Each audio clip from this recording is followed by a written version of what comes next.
Amis internautes, bonjour. En ce jour du vendredi 17 février 2023, nous nous retrouvons, l'équipe de Wandicom et moi, en la présence de Céleste Moka. Bonjour madame. Bonjour, Wandi Communication. Alors, c'est Wandicom Abidjan, Banao Nambo lui-même. Madame, vous avez en fond sonore une musique. Elle est de qui? Elle est du chant Samuel. Le chant Samuel, c'est un jeune de chez nous qui chante depuis un certain temps déjà. Il était en duo à l'époque avec le chanteur Jaurès, Samuel et Jaurès. On a chacun un peu son chemin. Et lui, il est toujours chante. Et il a dédié cet album. Madame, dans cet album, ce jeune chanteur invoque votre nom. De quoi s'agit-il exactement? Ben, là, c'est le morceau qu'il a dédié à mon ONG Aposombo. C'est le morceau qu'il a dédié à. Qu'est-ce qu'il dit? Ben, je pense que c'est un hommage à toutes ces actions que nous avons menées dans l'ouest de la Côte d'Ivoire depuis que nous sommes aux commandes de cette ONG. C'est un hommage. Un hommage. Alors, pour nous permettre d'avancer, veuillez éteindre la chanson pour que nous ayons plus à nous entendre. Ok. Alors, Céleste Moka, et depuis quand est-ce que votre ONG a été créée? D'ailleurs, comment s'appelle-t-elle? Elle s'appelle Aposombo. Aposombo. Littéralement traduit. Voilà, traduit en ouais. Qui veut dire? Qui veut dire aidons-les. Aposombo normalement. Ok. Mais, comme pour l'écrit, c'est Aposombo. Ben, depuis quelle année cette ONG a été créée? L'ONG Aposombo est née le 6 novembre 2006 à Paris. On l'a déclarée à Bobigny, dans le journal officiel et tout. Elle a été déclarée aussi en Côte d'Ivoire en 2013. Domiciliée à Paris. Oui. Et cette ONG, elle existe donc à Paris, c'est ça? Oui. Non, ces activités ont lieu à Paris, c'est ça? Non, les activités n'ont pas lieu à Paris, les activités ont lieu dans le Guémont. Mais qu'est-ce qui vous a motivé? Qu'est-ce qui vous a motivé à créer une ONG à Paris et entreprendre ces activités ici en Côte d'Ivoire? Ben oui, bien sûr, nous résidons à Paris, nous résidons toujours à Paris. Quand vous dites nous, vous êtes combien? Nous, là, à Paris, nous sommes une dizaine et ici, l'équipe aussi, il y a une dizaine. Donc, nous sommes. Alors, quelles sont vos activités? Nos activités, c'est recueillir des dons alimentaires, vestimentaires, médicaments de première nécessité, kits scolaires pour les enfants. Et voilà, nous intervenons auprès des orphelins et des veuves d'après la guerre de Donc, qu'est-ce qui vous a motivé à créer une ONG à Paris afin de subvenir aux besoins des nécessités en Côte d'Ivoire? Voilà, je suis de l'ouest de la Côte d'Ivoire.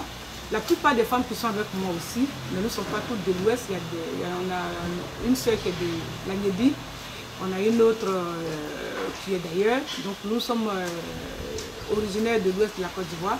Et nous étions à Paris à l'époque quand la guerre a eu lieu. Et nous sommes venus comme ça spontanément. Vous parlez de la crise de 2010, c'est ça? Là, non, je parle déjà de la crise de 2002. 2002. 2002, okay. Nous sommes venus au chevet des enfants qu'on avait rapatriés de l'Ouest à Abidjan. Okay. Ils étaient domiciliés au kilomètre 17. Nous sommes allés les voir et on a vu qu'il y avait vraiment des besoins pour ces enfants. Il y avait des choses à faire, il y avait quelque chose à faire pour ces personnes. Nous sommes repartis à Paris et on a décidé de créer une ONG pour pouvoir leur venir en aide. C'est comme ça l'ONG est née. Ok. Donc, voilà. Alors, donc l'ONG étant née en 2002, n'est-ce pas? Donc, vous avez jeté les bases en 2002. Voilà, 2002, nous sommes venus. Donc, de 2002 à 2010, qu'est-ce que vous avez pu faire?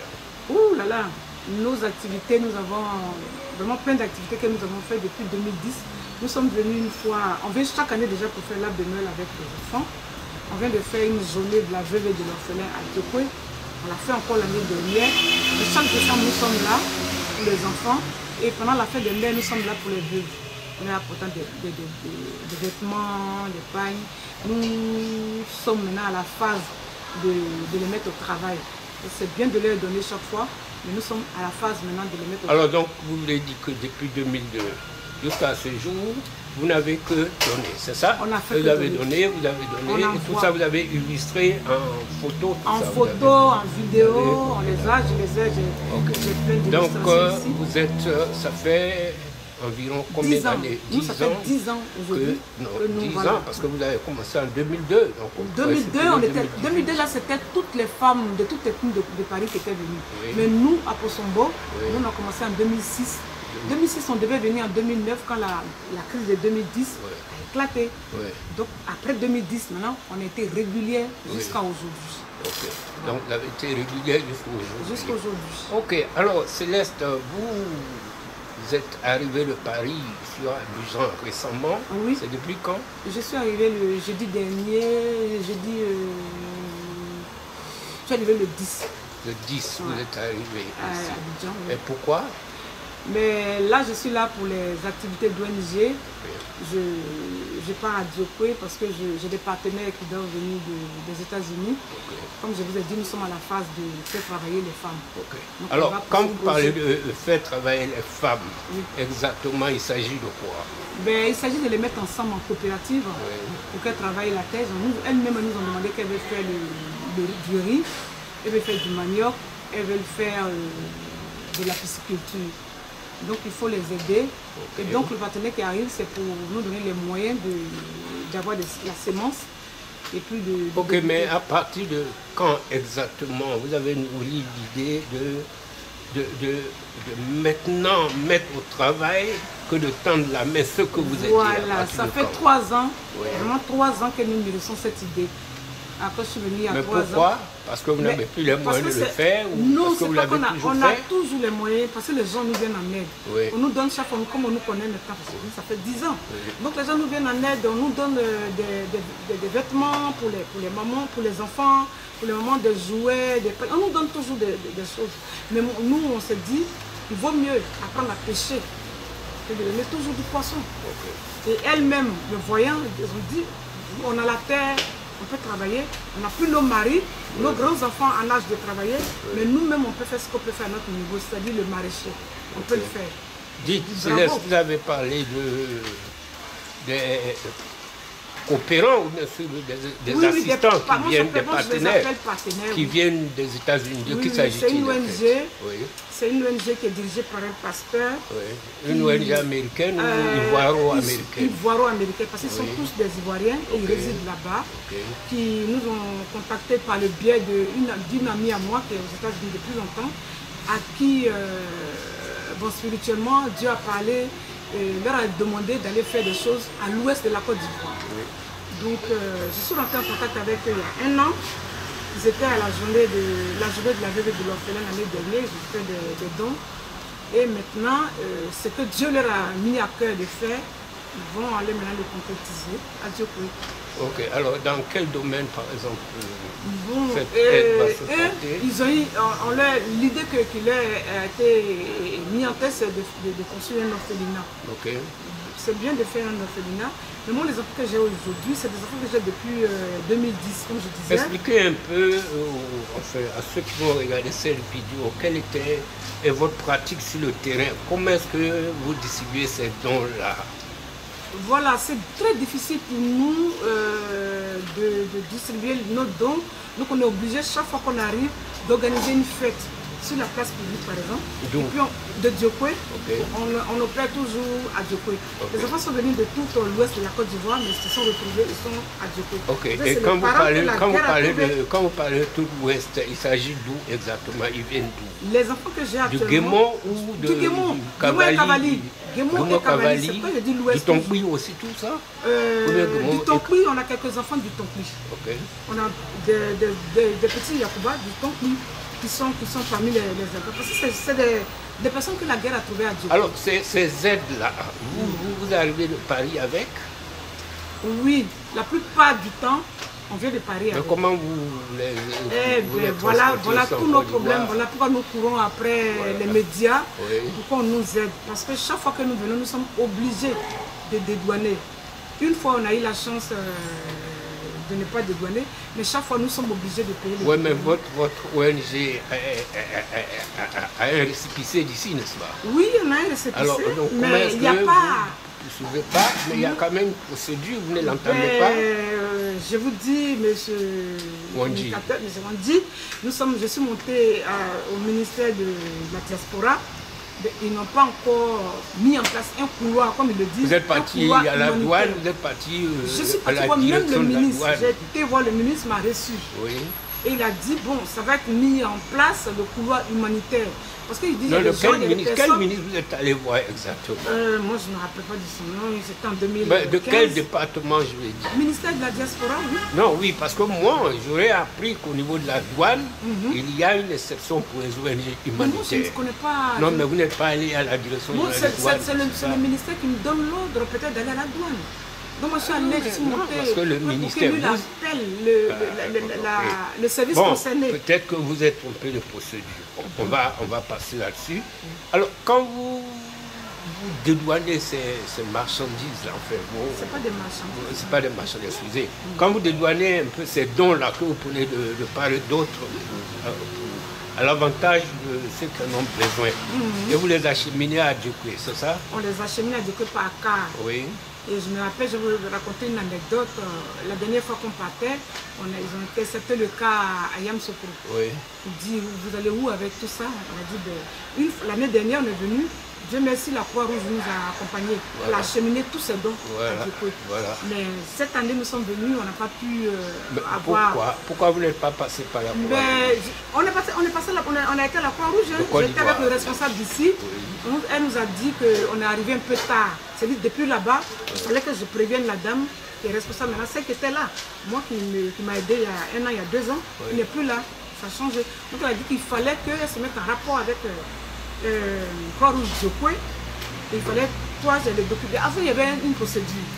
Donc moi, je suis arrivée comme ça. Donc moi, je n'ai pas assez de temps. Je n'ai pas pu avoir. Donc on les a pris dans le car. On les a déposés à la gare. Le car les a pris. Et arrivé à Yamsokro, ça a été intercepté.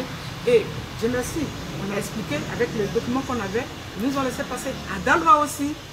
À Daloa aussi, on nous a interceptés. Qui la police? La police, bien sûr, la police, police douane, quand on entend sortant de la ville là. Et là, c'est le commissaire de Daloa qui est intervenu. Yamsokro s'est mis en rapport avec lui et ils nous ont laissé passer. Voilà. Bon, d'accord, on va faire une parenthèse.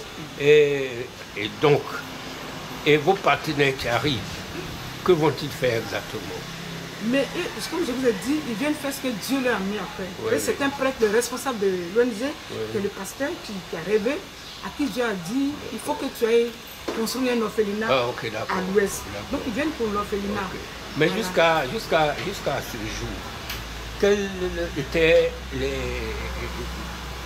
les populations cibles que vous aidiez, des femmes et les enfants, ou c'est seulement les enfants? Non, c'est les femmes et les enfants. Les femmes et les enfants, les femmes seules, les veuves. Voilà, les veuves et les enfants. Voilà. Alors, Céleste, vos ambitions aujourd'hui, c'est quoi? Voilà, mes ambitions aujourd'hui sont grandes. L'ONG, 10 ans après, 10 ans auprès de cette personne vulnérable, ça fait beaucoup. On voulait vraiment passer à l'étape supérieure. L'étape supérieure, je pense que je vais parler d'étape supérieure, c'est-à-dire nous aider à avoir un centre de formation. Parce que les enfants qu'on avait en bas âge, c'est les enfants qui ont maintenant 17 ans. Quel genre de centre de formation? Un centre, dans ce centre-là, je mets les métiers. Ah, ok, d'accord. Voilà, je mets les métiers. C'est-à-dire un centre polyvalent. Voilà, polyvalent. Je mets les métiers pour les garçons et les filles. Il peut y avoir la menuiserie, il peut y avoir la plomberie, il peut y avoir de la coiffure. Un centre très compris, un centre avec dortoir, c'est ça? Avec dortoir. Et vous avez mélangé les femmes et les hommes là? Non, les femmes ont leur compartiment, les garçons ont leur compartiment, séparés par un mur toujours. Ok, non, c'est pour rire. Alors, donc un centre polyvalent, formé et vos partenaires au petit métier, c'est ça? Voilà, métier de la vie, afin qu'ils ne deviennent pas des délinquants eux aussi. Alors, vous avez un appel à lancer, à tout le monde. Je lance un appel à tout le monde, même au gouvernement en place. Voilà. Au gouvernement en place, parce que l'ouest de la Côte d'Ivoire n'a pas d'orphelinat. Même à côté, c'est-à-dire le centre-ouest d'Aloa, Gagnoa, il n'y a pas d'orphelinat. Mais tout le monde sait que la guerre à l'Ouest a fait beaucoup de victimes. Donc nous sommes des humanitaires. Nous ne sommes pas la justice, nous ne sommes rien. Nous sommes des humanitaires auprès de ces personnes vulnérables. Donc nous demandons simplement que les gens nous viennent en aide à aider ces enfants, à aider ces femmes veuves, à les rendre autonomes, afin qu'elles ne tendent pas la main. À aider ces enfants à avoir un métier, afin qu'ils ne deviennent pas eux aussi des délinquants. Parce que s'ils deviennent des délinquants, on n'a pas réglé le problème. Je vais donner une anecdote ici en face, pendant que tu es en face de moi. On dit, les enfants qu'on a vus au Kremlin Bicêtre, il y en a un, on partait, il pleurait. Je lui ai demandé, mais pourquoi tu pleures? Il faut être courageux. Tu sais que tu avais ta petite fille, elle est toute petite, il faut que tu sois courageux. Il dit, oui maman, je serai courageux parce que je vais venger mes parents. Où ça? Où vous l'avez vu? Et on les a vus au kilomètre 17 ici. Ici en Côte d'Ivoire? Oui, en Côte d'Ivoire, c'était en 2002. Okay. Cet enfant, je l'ai retrouvé. Depuis que tu parlais du kilomètre 17, tu n'as pas... Non, non, non. Ah, le kilomètre 17, je confonds toujours. Voilà, kilomètre 17. Il faut préciser parce que... Kilomètre 17, voilà. Abidjan, c'est pas kilomètre 17, c'est kilomètre 17. D'accord. Donc cet enfant, il me disait, je vais venger mes parents. Je lui ai dit, non, tu n'as pas besoin de venger tes parents. Il faut que tu ailles à l'école, et que tu aies ta soeur aussi à aller à l'école. Le venger, c'est devenu quelqu'un dans la vie. Donc cet enfant, je l'ai retrouvé. Après qu'on les a rapatriés encore vers Adjekwe, le jour que nous sommes partis faire des dons, j'ai retrouvé cet enfant avec sa soeur. Alors Céleste, vous êtes résidente parisienne, c'est ça? Oui. Alors, vous ne trouvez pas un peu que la distance qui vous sépare de votre lieu d'exécution est lointaine et que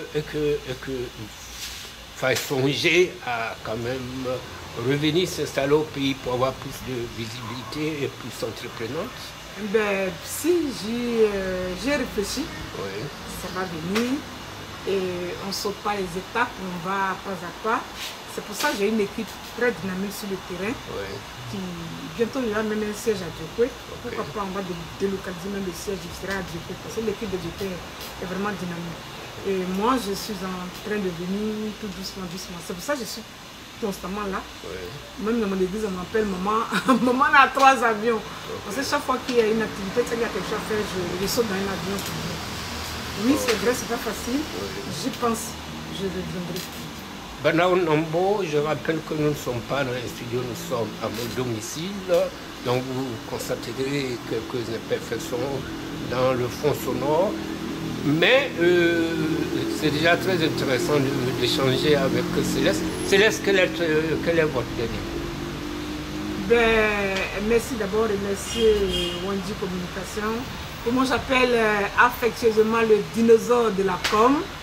Merci. Parce que Wandi Communication, j'ai vu son carnet d'adresse, hein, il fait la com des boss. Il fait une grande com en Côte d'Ivoire. Donc remercier Wandi de nous avoir reçu, d'avoir pris son temps de recevoir. Wandi vient pour la petite précision, vient de s'installer en Côte d'Ivoire. Je n'ai pas commencé grand chose ici, mais j'ai quand même eu à opérer surtout en Europe. Et ça ne fait que commencer en Côte d'Ivoire. Et là, c'est pas alors, vraiment... donc vous avez quelques personnes à remercier, ou bien quelques personnes à solliciter, ou ceux qui vous ont aidé dans le passé à quand même... je dis merci, comme ils sont nombreux, je ne vais pas citer des noms pour ne pas en oublier d'autres, pour ne pas faire de jaloux, de frustrés, de mécontents. Je remercie tous ceux qui nous ont aidés jusqu'à maintenant, tous ceux qui nous ont aidés à n'importe quel niveau qui nous ont aidés, avec tout ce qu'ils nous ont apporté, même ceux qui nous ont donné 5 €.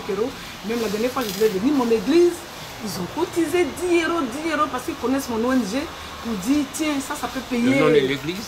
Oui, MLV France. MLV France. Je remercie mon prophète Dadi Okia. Je remercie tous ceux qui nous ont aidés jusqu'à aujourd'hui. Et puis, j'appelle encore à tous mes frères ivoiriens, non ivoiriens, africains.